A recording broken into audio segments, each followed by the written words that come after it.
3-4 episodes per person per year in adults, with a large amount of working time losses.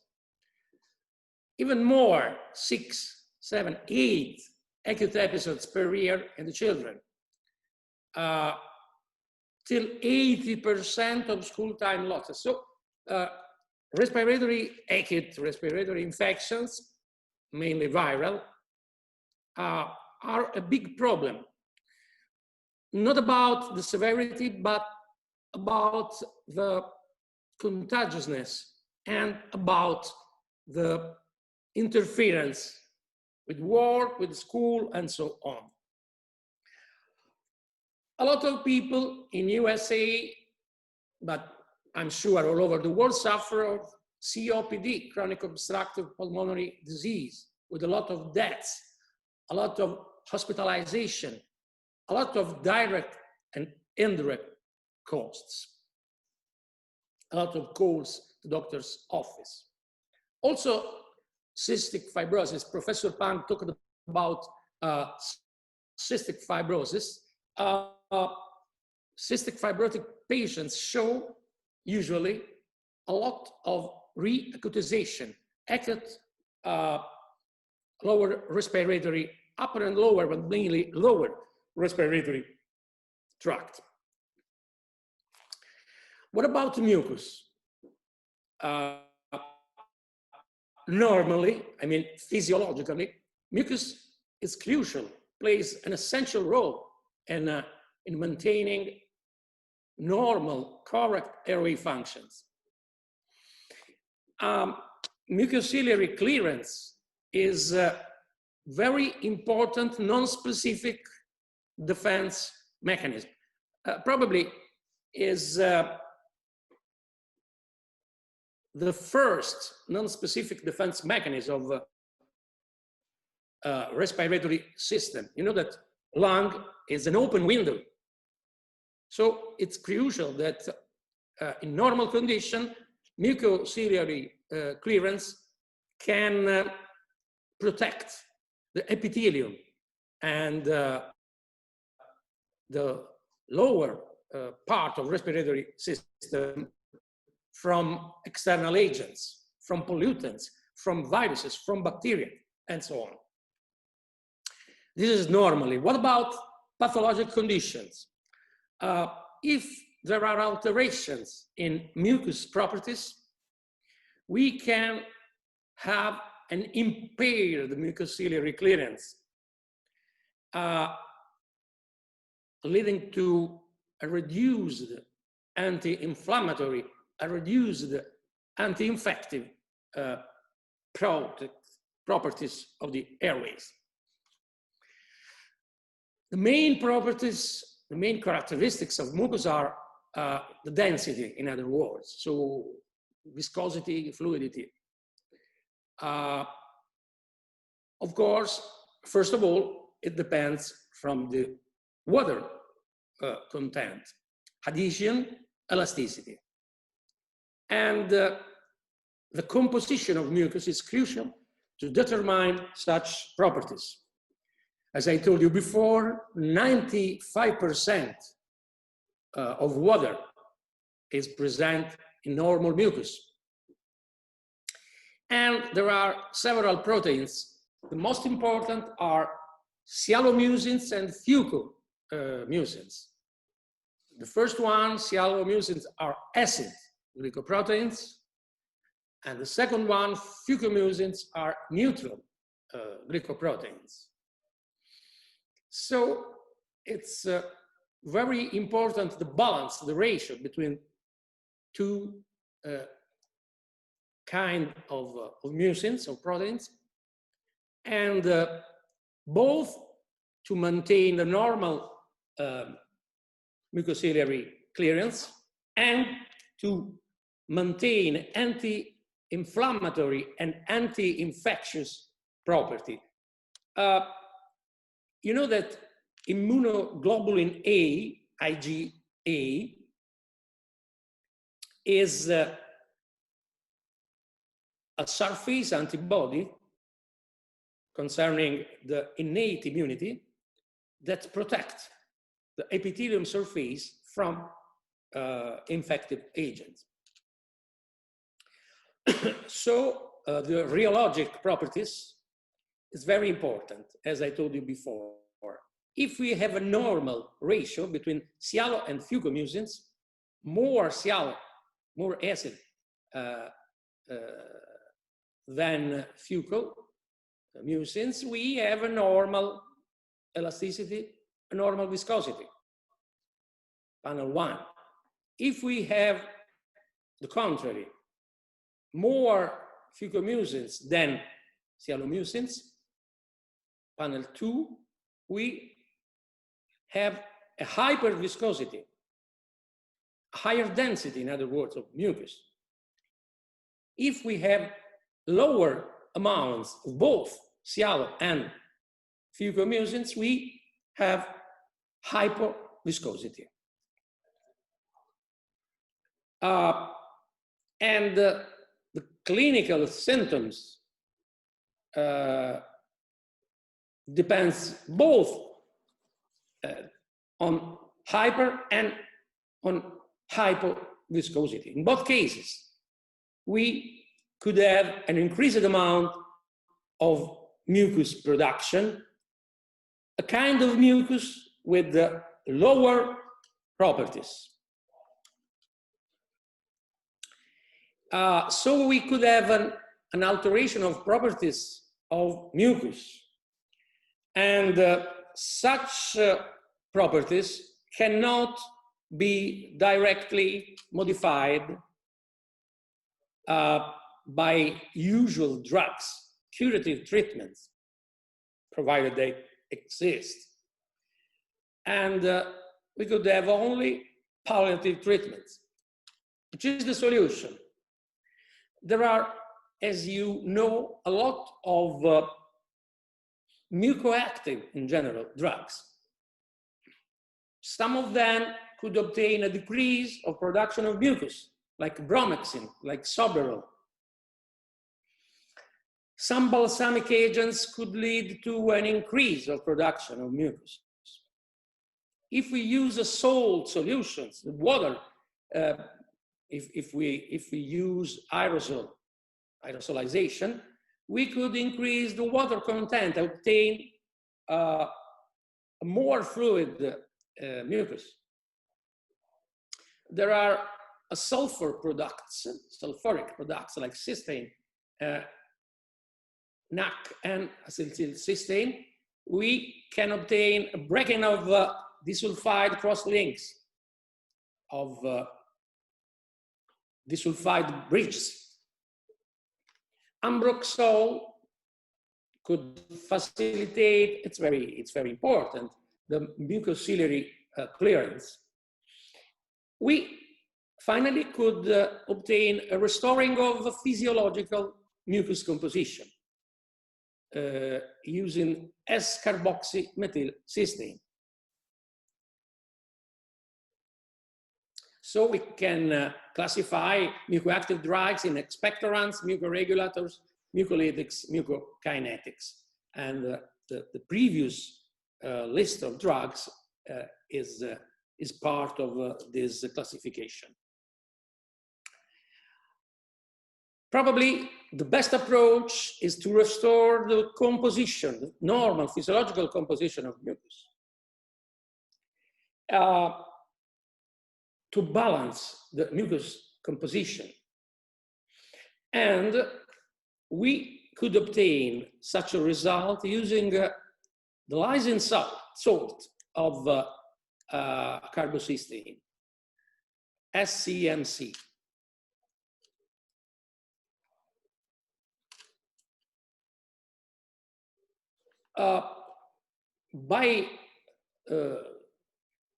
By carbocysteine, we could have an action on mucus producing cells in the respiratory epithelium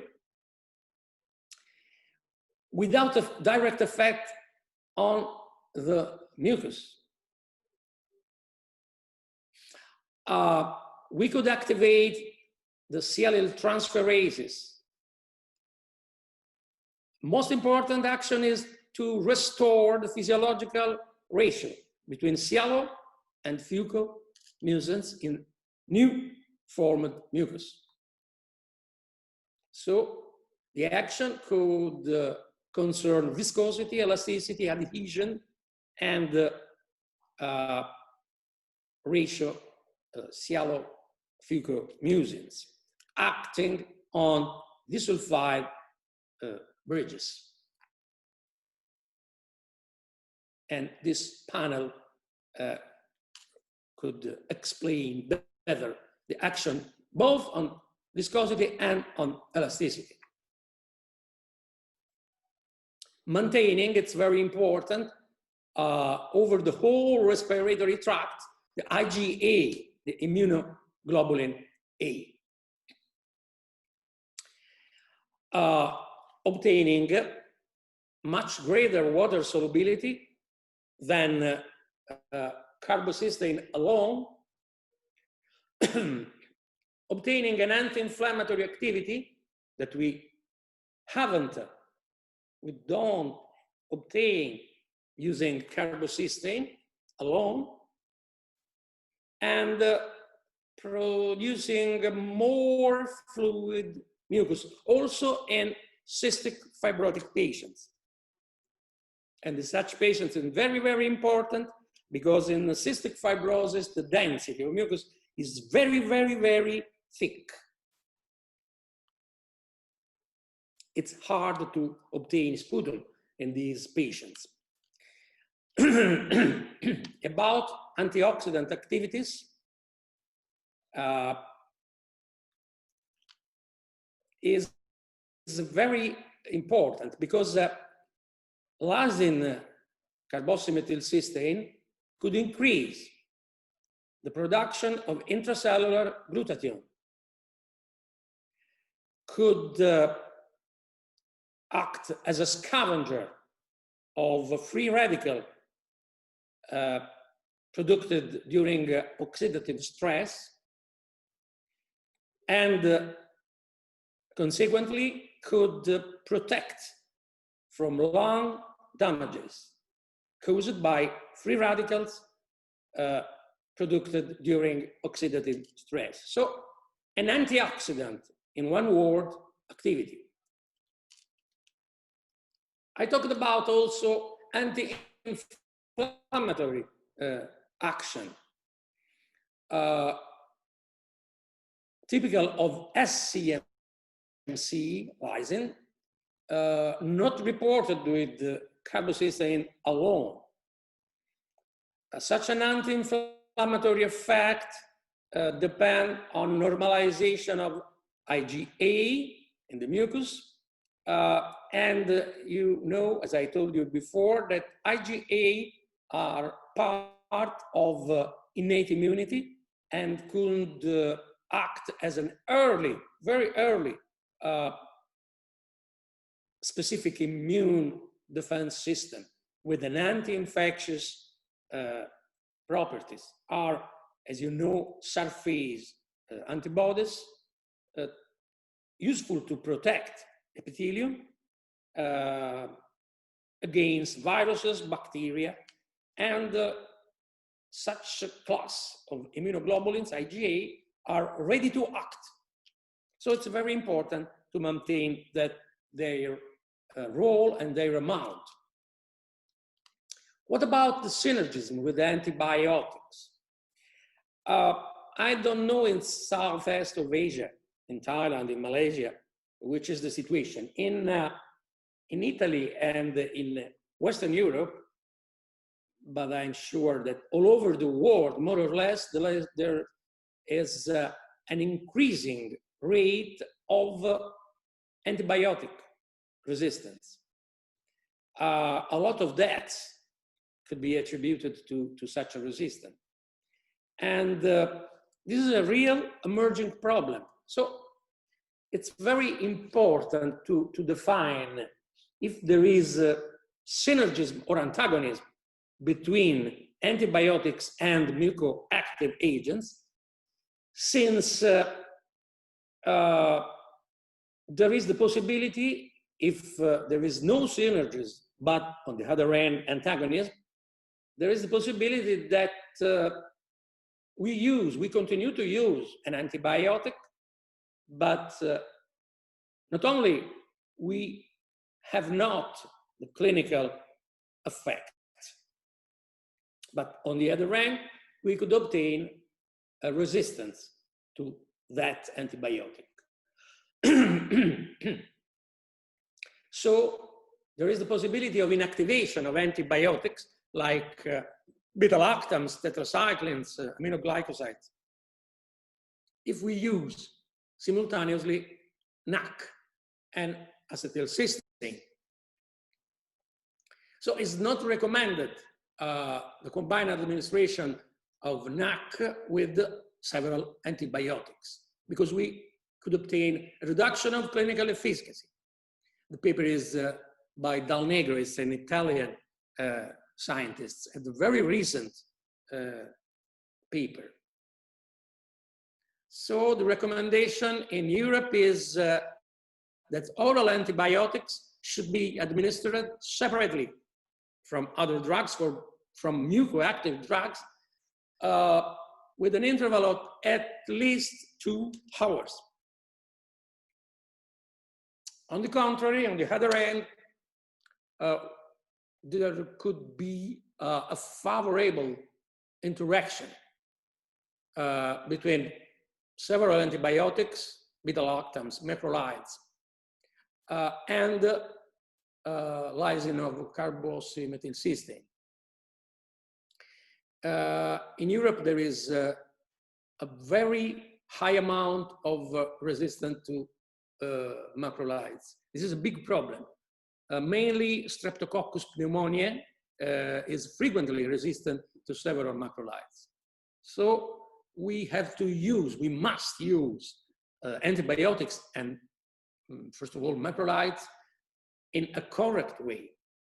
In patients with COPD, the simultaneous administration of lysine of carboxymethylcysteine and macrolide, proxytromycin, could obtain a higher concentration of antibiotic. Also, the simultaneous administration with amoxicillin, so both macrolides and beta-lactams could obtain simultaneously with the lysine of carboxymethylcysteine a greater level of antibiotic in mucus, in serum, and so on. There is also a post-dosing effect, because if we use for 4 days lysine of carboxymethylcysteine, only for 4 days, we could obtain till 12 days, for 8 days more. This is a paper from Braga, a chemotherapist, an Italian chemotherapist.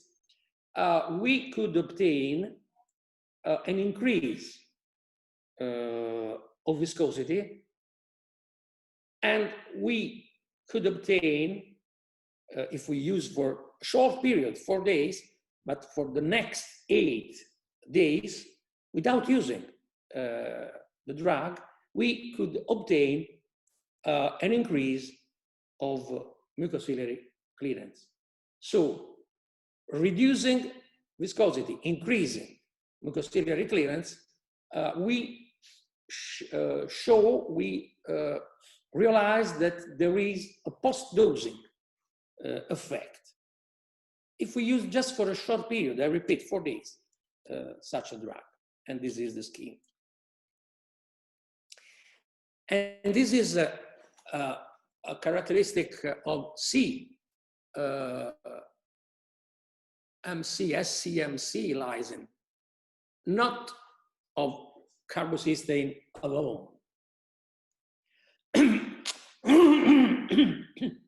Sorry, if we use for more than 4, 5, 7 days for a prolonged period, we can obtain a post-dosing effect till 1 month.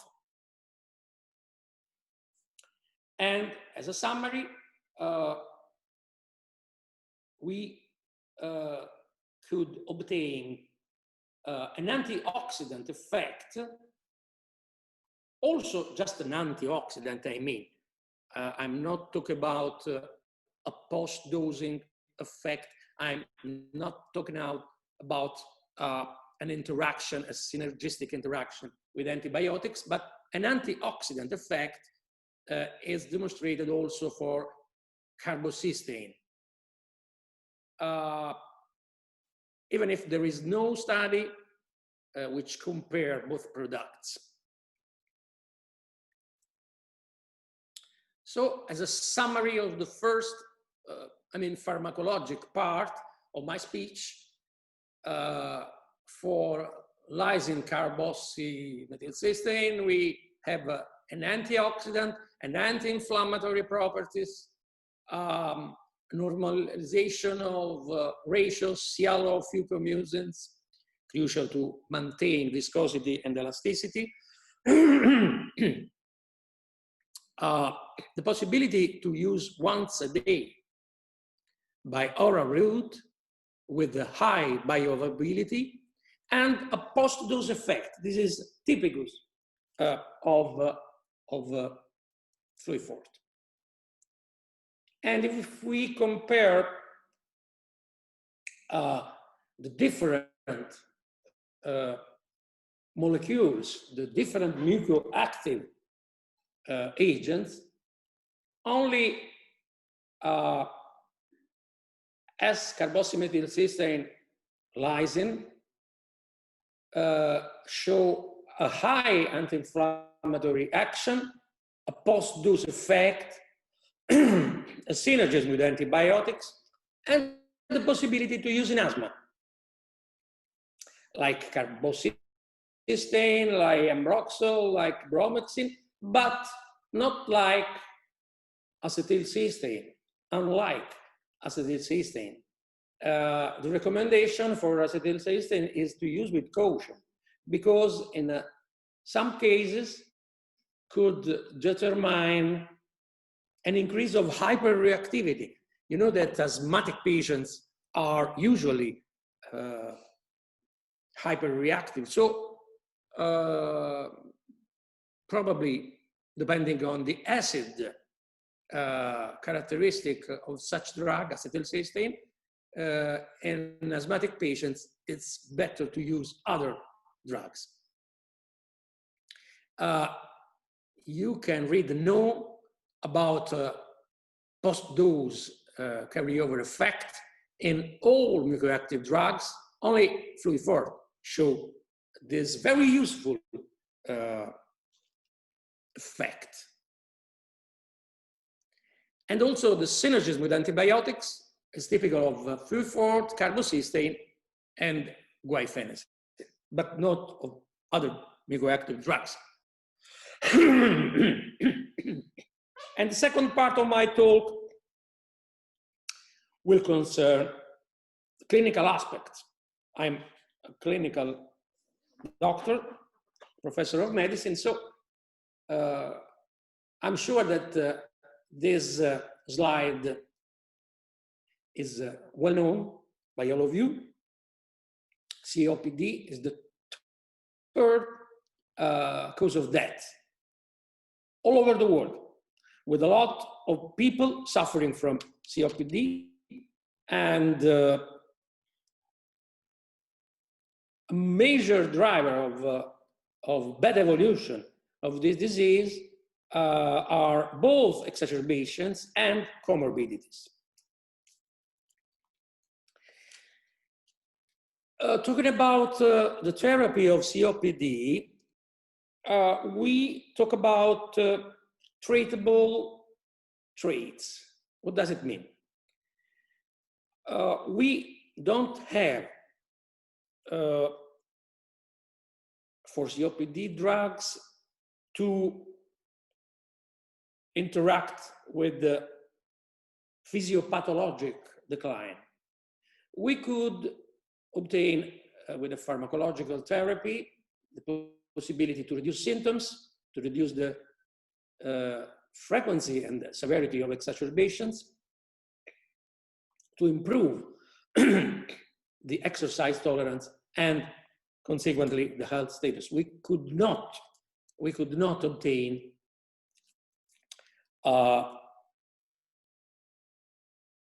reduction in decline, in functional decline of such patients.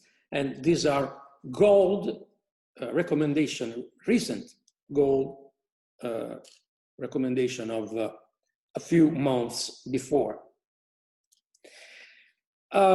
European and American Thoracic Society together published these guidelines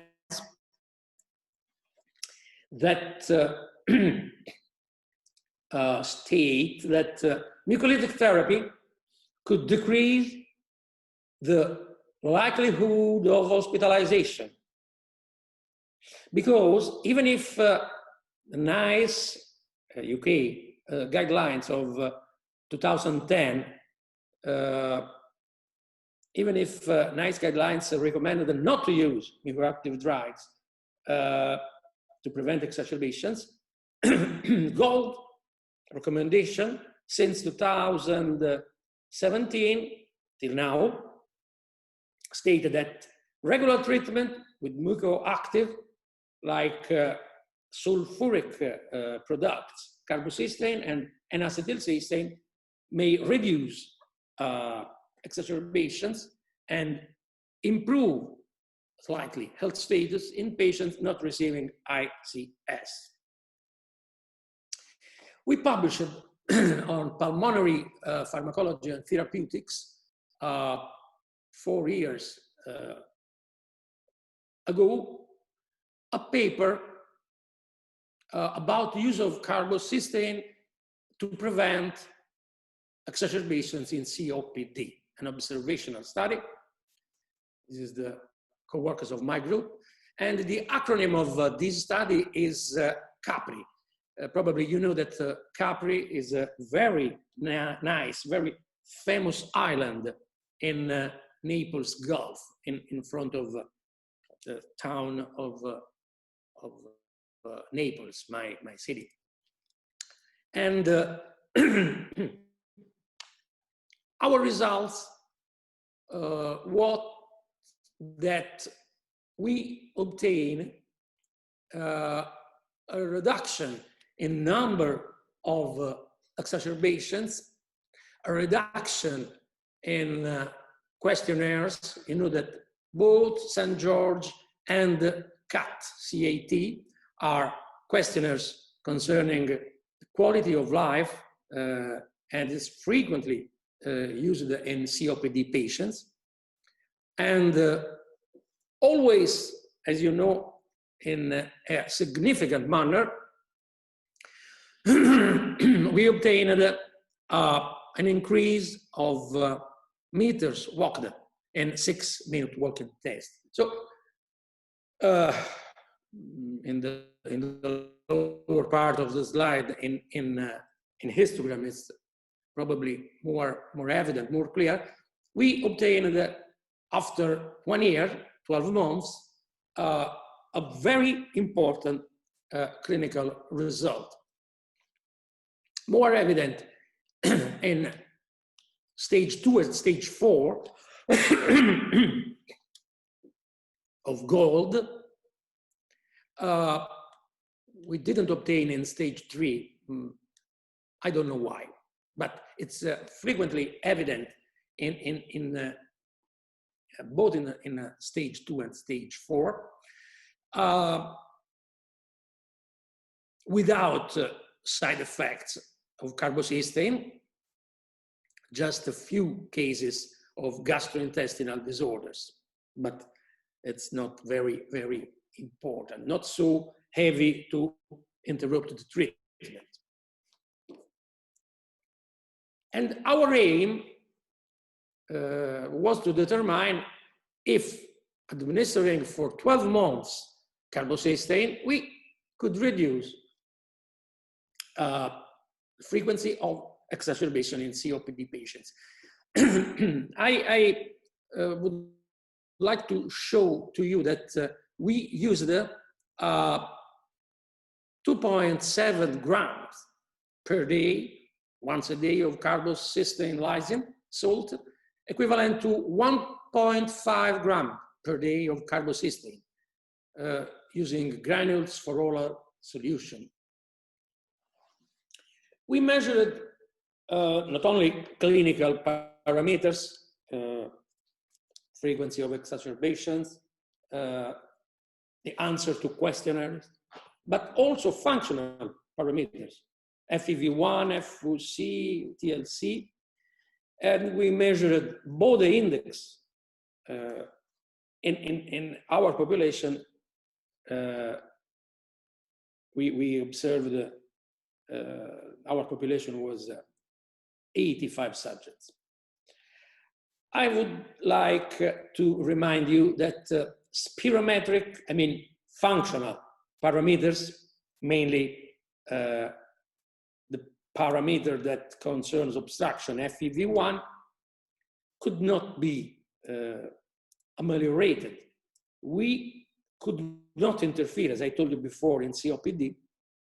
It's not a treatable trait, the functional parameter, if we use a treatment. This is sure. Among the secondary endpoints, we obtained an improvement, as I told you before, of quality of life, mainly in St. George Respiratory Questionnaire. Like in PEACE study, you know that in the Chinese population, it was published before Capri study, a trial on the effect of carbocysteine together lysine. We didn't obtain an improvement in lung function, as I told you before, but we obtained an increase of meters walked in a 6-minute walking test. Consequently, a reduction in body index. And there are a lot of papers that demonstrate that body index is more predictive than FEV1 about the risk of mortality in patients with COPD. What is body index? B is body mass index, O is obstruction, measured by FEV1, D is dyspnea, Borg scale, E is exercise capacity, so 6-minute walking test. It's a multi-parameter index. And in COPD patients, as I told you before, is a more predictive indicator than FEV1 about the risk of mortality. These are our results.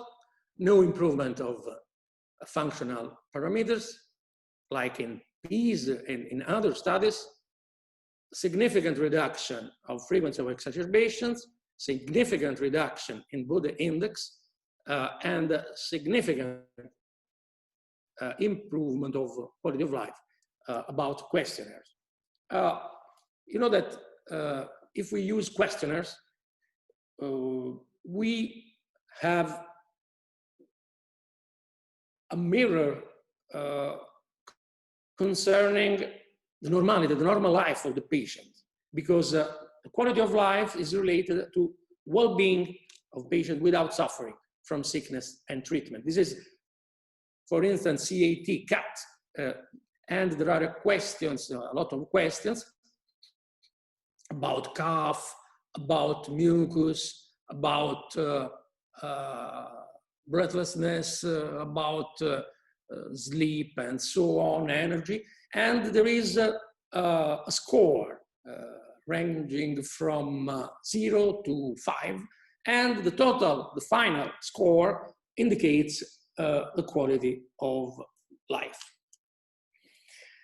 What about NAC and acetylcysteine. There is a Bronchus study published on the Lancet in an RCT, a randomized placebo-controlled trial. Bronchus study that had as main objective to verify in COPD patients using NAC, what about the exacerbation? So there was no significant difference between patients using NAC and patients using placebo in the whole population, and in two subsets, using and not using ICS. This is a paper from Alberto Papi. It's very famous Italian opinion leaders about blood eosinophils and smoking history in conditioning, affecting outcome in COPD patient using NAC. And NAC could reduce the aim, the main objective was not only the frequency, but the severity of exacerbations in mild, mainly in moderate exacerbations.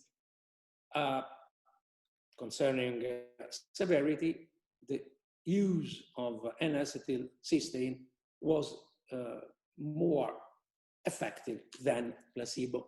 So, what are my conclusions? What does this mean for Fluifort? Is the trade name?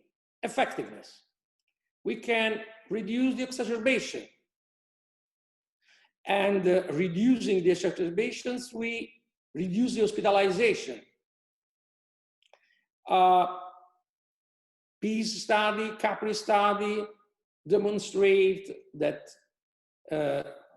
lysine, carboxymethylcysteine are effective in this direction.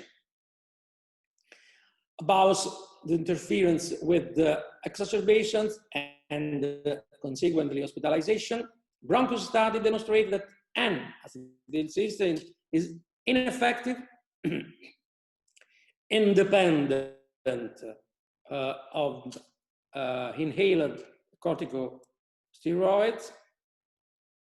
And about the safety, we are sure because as PEAS, but mainly Capri study demonstrate, there is a very, very, very low amount of adverse effects.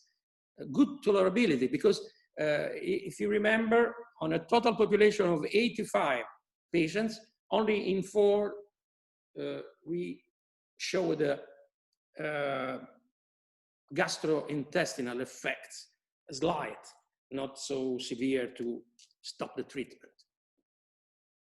So we can add on top on conventional treatment Fluifort for COPD patients. This is the end of my speech, and I would like to thank you. Thank you very much, Professor Sanduzzi. Thank you very much for this presentation. If you can stop sharing your screen, that would be helpful. Yes, I think this is an easier overview. I remind that because there are questions, I prefer to be written because the audio is not so good. Yes, so we have a few questions in the chat already. If you can open the chat, you will see first question about Montelukast. I'm reading, just a moment.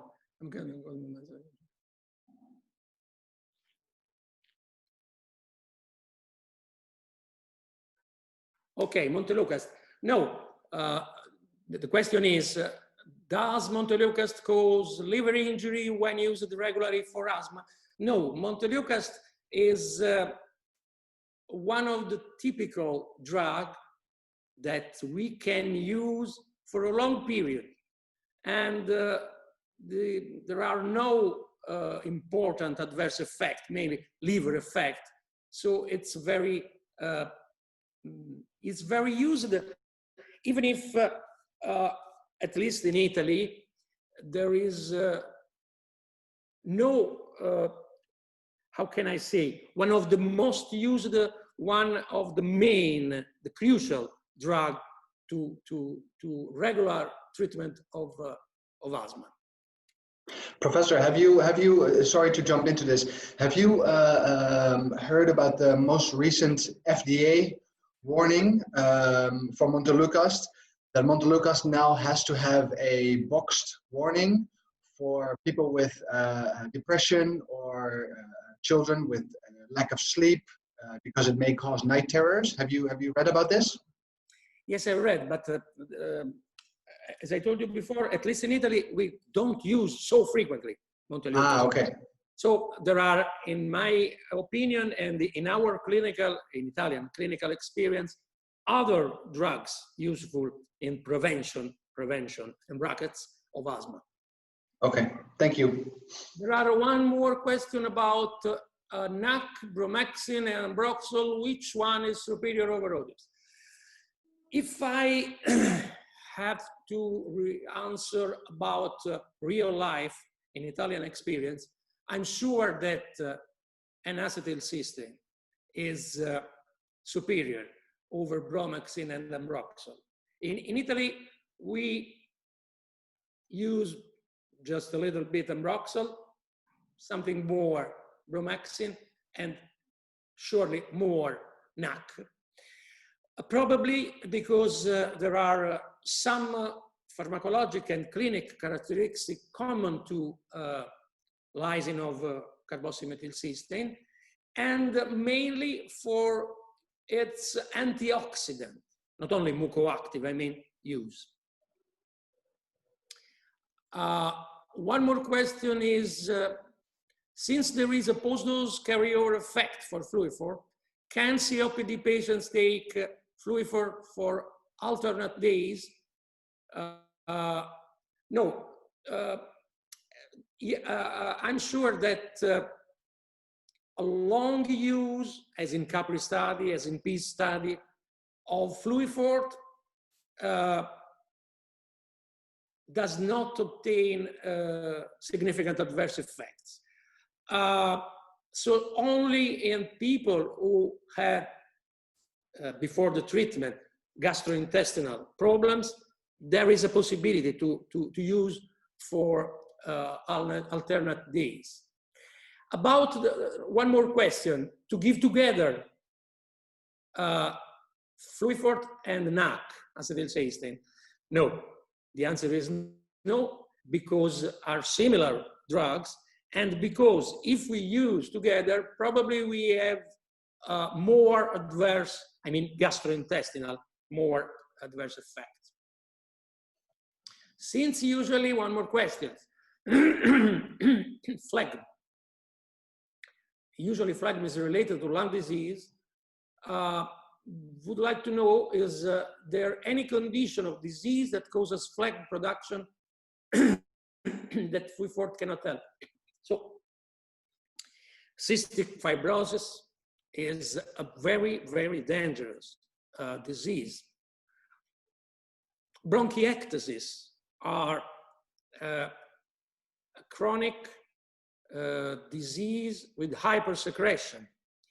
In COPD, we usually in Italy use mucoactive agent and frequently sulfuric agent because the main aim in treatment of bronchiectasis is to obtain a more fluid mucus, which is more easy to eliminate. So not only COPD, but also bronchiectasis and one disease in which we can use such drug. Because some customers are not responsive to Fluifort, but no direct relationship that goes the non-responsiveness towards Fluifort treatment. I talked about treatable trait. I'm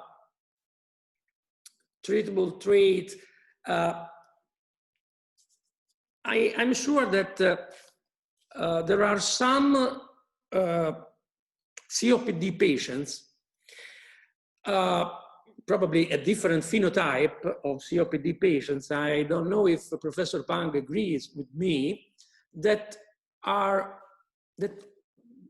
do not show a large amount of mucus. In other words, are more obstructed than hypersecretive. Isn't it?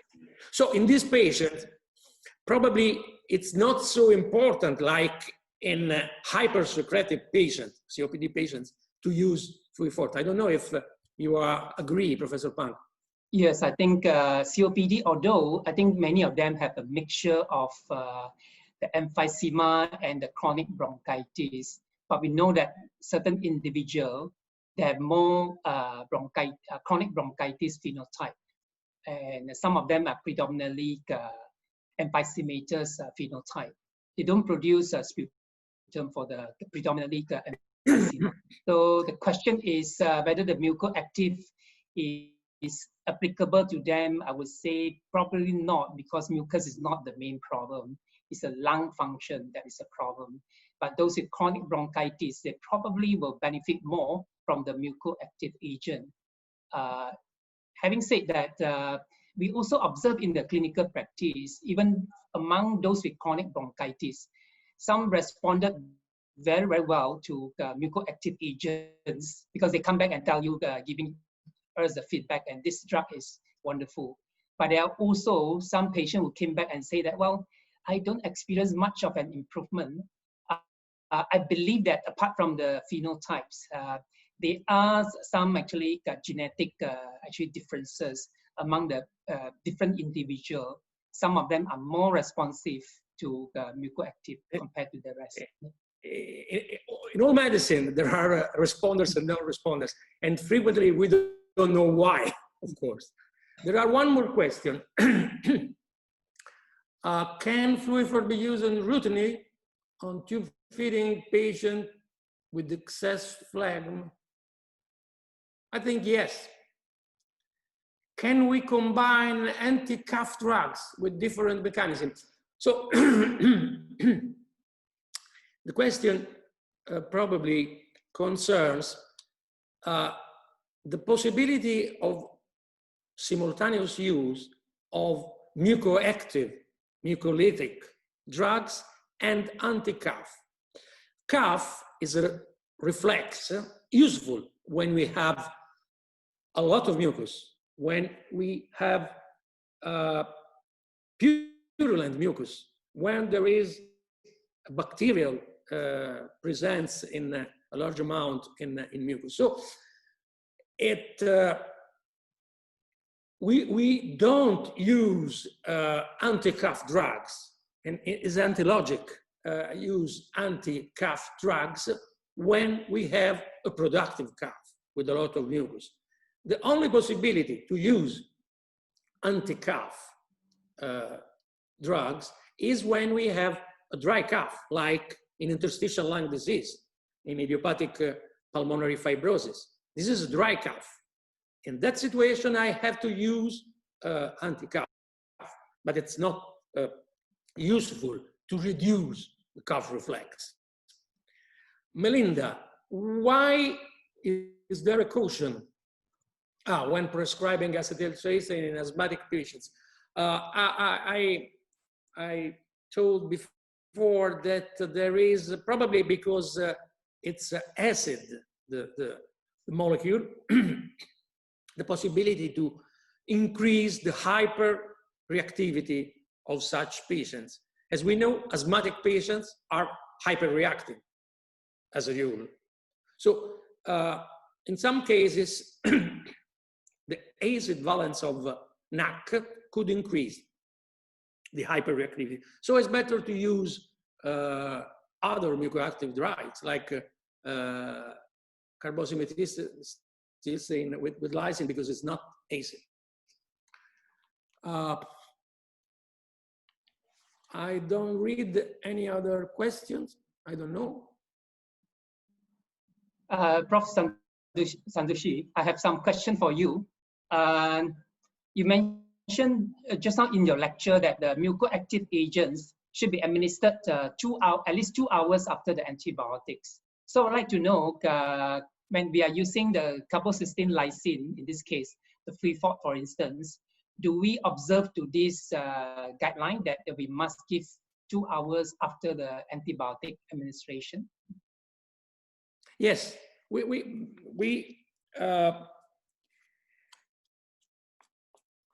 problem is that if we use once a day Fluifort, okay? So frequently the choice of the hour depends on several logistic factors. The age of the patient. The patient goes to school. The patient works. He is retired. He is, you know that in COPD patients, there is a subphenotype, there is a bronchiectatic COPD patient, as the Spanish school says. So such kind of patient with bronchiectasis normally has more mucus when he start the day, when he wake up. So the hour of administration of Fluifort depends on these factors in my clinical practice. Mm-hmm. While, on the other hand, the administration of antibiotics is pharmacokinetic driven, of course. If we use an antibiotic twice a day, once a day, ceftriaxone, for instance, I use once a day. Oral antibiotics like amoxicillin, for instance, I have to use not twice, but 3 times a day. Most physicians, also in Italy, mm-hmm. use twice a day. It's a mistake. We have to use 3 times a day. So in this case, it's better to consider which is the best hour to administer independent on the antibiotic to administer Fluifort. Because it's a long-acting drug, right? I think there's a question here asking actually whether we should use twice a day or once a day. What, Fluifort? Mm-hmm. In our Capri study, our observational study, we use it once a day. And there are some papers in literature that demonstrate that the bioavailability is maintained all over the day, 24 hours. There is a couple of questions. Can the anti-inflammation effect of Fluifort be used in conditions other than COPD? Yes, I answered, not in asthma, but in bronchiectasis, for instance. Also in bronchiectasis, there is an inflammation, of course, besides an hypersecretion of mucus. Asthmatic patients already answered. I think those are questions that you have answered. Can I ask some other questions? You mentioned that it's once a day. Man, also know how fast is the onset of this drug? Do you expect it to actually work? How soon after the ingestion that the action is going to take place? Yes. Do you think it's going to take place very, very fast onset or slow onset? No, fast onset. And maintain the level, yeah. Yeah. I have another question on the most current issue. We know that the COVID-19 is affecting the entire world. And one of the actually problem, as you know, is the pneumonia. And the pneumonia is actually not just the inflammation, it's also the production of excessive mucus in some cases, causing actually the consolidation of the lung. Is there any experiment or any trial ongoing in Italy recently or the other part of the world of mucoactive agents on the COVID-19 patient? It's a good question. We are starting a trial about mucoactive agents, not only during acute COVID-19 disease, but during the follow-up. I mean, as you know, probably, we will observe a lot of pulmonary fibrosis following COVID-19 pneumonia. Yes. After 4, 6 months, we don't know. We are just in these days starting with a trial using NAC in order to prevent or interfere, it's our aim, with the development of pulmonary fibrosis. You remember that the Iphigenia study used the NAC, higher doses of NAC, 600 3 times a day, to cure IPF, but it was not reached the main outcome,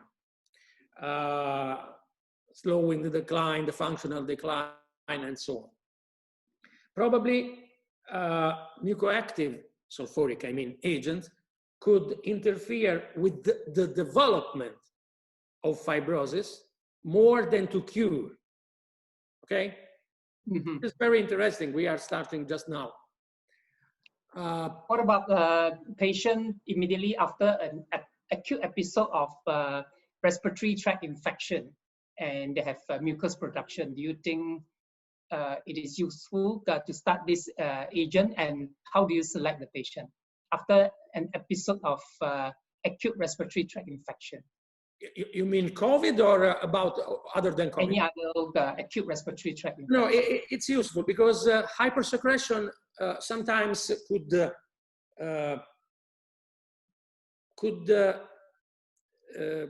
be present after the clinical resolution of pneumonia, of acute pneumonia. Frequently, some patients continue to have phlegma mucus. So in these patients, it's useful to continue mucoactive drugs. Mucoactive drugs, as I told you before, show no significant, no important adverse effect. So it's useful in some patients after, following the acute infection. So how long do you treat? 1 week, 2 weeks, or longer? How long do you treat? At least a couple of weeks. I see. There are some questions regarding actually the safety of using mucoactive in diabetes. Do you think it's safe to actually use together with in the diabetic patients? Yes, we had no problem in Capri study, for instance, and in clinical practice with SMC lysine. Okay, I'd like to ask some local questions. I think there's one. Yeah, I think you can read. There's one question here. Is it safe for elderly patients, such as those who are above 90 years old, to use mucoactive? There is no problem about the age. The only problem is that as time goes by, there are more comorbidities. So if the patient suffers from, I don't know, gastrointestinal disorders, of course, it's more frequent 90 years than 50 years, of course, there could be some problem. The problem is not the age, it's the likelihood of comorbidities, Okay, so we have another question that is probably relevant to this part of the world, whereby I think on and off we are encountering this air pollution, known as the haze in Malaysia. do you think the mucoactive agent is effective for if they have cough, is effective treatment for the haze? The haze problem is Malaysia, and problem also in some northern Italian regions, like in Lombardia, for instance. And haze, not per se, but haze causing phlegma, inflammation of the upper airways mainly, but could be useful, a mucoactive drug, to interfere with the inflammation and the mucus production of the upper airways caused by haze. I think we have one new question here. You can read it. Yeah. Yes. Any contraindication? Just need to be worried with gastroenteritis. Thanks a lot. I answered it before. Gastrointestinal. If the patient has before the treatment an important gastrointestinal problem, pay attention. But if he has no problem, don't worry.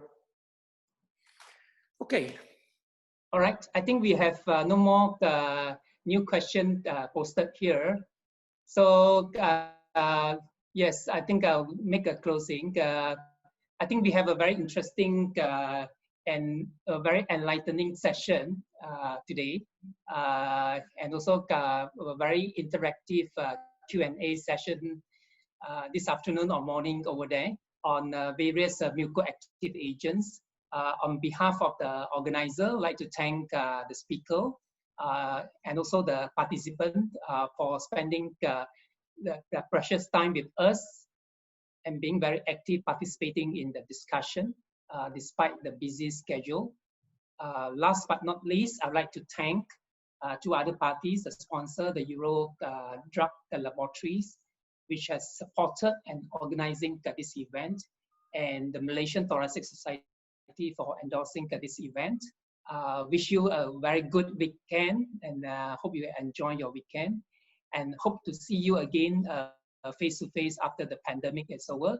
And for the Malaysian participants, please stay back and scan the QR code with your MMA mobile apps to claim your CPD point. With that, I'd like to thank everyone here. Thank you very much. Hope to see you again. Bye-bye. Bye. Let me show the... Thank you very much, everybody. One last request, Professor Sanduzzi, if you are able to click at the bottom of your screen, you will see the participants list. And then... share screen, you mean? No. I need to share my screen to share the QR code, but you will need to make me a host. So if in the bottom of your screen, you can see participants. And if you click on that, you will receive a list.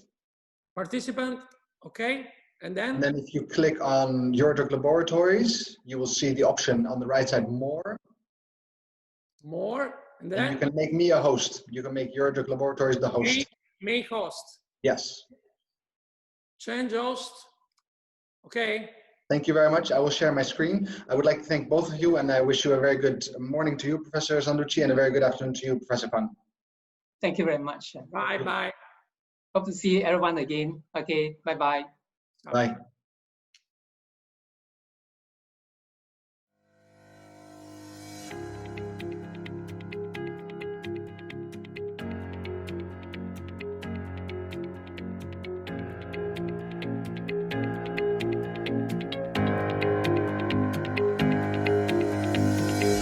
Eurodrug. We research for the human needs of tomorrow.